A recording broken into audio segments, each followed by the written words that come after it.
ನಾನು ಮೊನ್ನೆ ದಿನ ಕೂಡ ಪತ್ರಿಕಾಗೋಷ್ಠಿಯಲ್ಲಿ ಹೇಳ್ತಾ ಇದ್ದೆ, ಮುಖ್ಯಮಂತ್ರಿಗಳ ನಡವಳಿಕೆ ನೋಡಿದ್ರೆ ಆಲ್ ಈಸ್ ವೆಲ್ ಅನ್ನೋ ಭಾವನೆಯಲ್ಲಿ ಅವ್ರು ಇದ್ದಾರೆ. ರಾಜ್ಯ ಬಹಳ ಸುಭಿಕ್ಷವಾಗಿದೆ, ಜನರೆಲ್ಲ ಬಹಳ ಸಂತೋಷದಲ್ಲಿದ್ದಾರೆ ಅನ್ನುವ ಭ್ರಮೆನಲ್ಲಿ ಅವರಿದ್ದಾರೆ. ಒಂದು ಕಡೆ KSRTCಗೆ 7,000 ಕೋಟಿ ಇವತ್ತು ಬಾಕಿ ಉಳಿಸ್ಕೊಂಡಿದೆ ರಾಜ್ಯ ಸರ್ಕಾರ.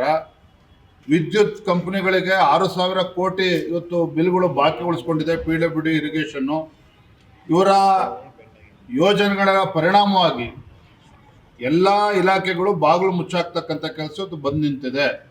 ಇದಕ್ಕೆ ನಾವು ಬಜೆಟಲ್ಲಿ ಇವತ್ತು ಅಧಿವೇಶನದಲ್ಲಿ ಪ್ರಶ್ನೆನೂ ಕೂಡ ಕೇಳ್ತೇವೆ. ಮುಖ್ಯಮಂತ್ರಿಗಳು ಇದಕ್ಕೆ ಉತ್ತರವನ್ನು ಕೂಡ ನೀಡಬೇಕಾಗ್ತದೆ. ಮೈಸೂರಲ್ಲಿ ನಿಷೇಧಾಜ್ಞೆ ಜಾರಿ ಮಾಡಿದ್ದಾರೆ.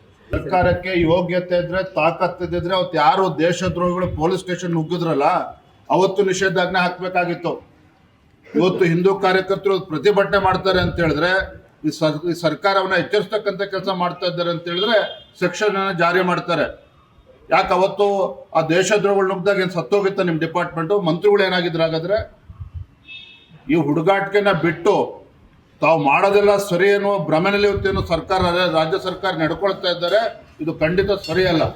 ಇದು ಎಚ್ಚರಿಸ್ತಕ್ಕಂಥ ಕೆಲಸ ಎಲ್ಲ ಸಂಘಟನೆಗಳು ಮಾಡ್ತಾ ಇದೆ, ಹಿಂದೂ ಪರ ಸಂಘಟನೆಗಳು ಮಾಡ್ತಾ ಇದ್ದಾರೆ. ಮೈಸೂರಿನಲ್ಲಿ 144 ಸೆಕ್ಷನ್ ಅಲ್ಲ, ಯಾವುದೇ ಸೆಕ್ಷನ್ ಹಾಕಿದ್ರು ಕೂಡ ಈ ಹೋರಾಟವನ್ನು ತಡೆಯೋದಕ್ಕೆ ಸಾಧ್ಯ ಇಲ್ಲ.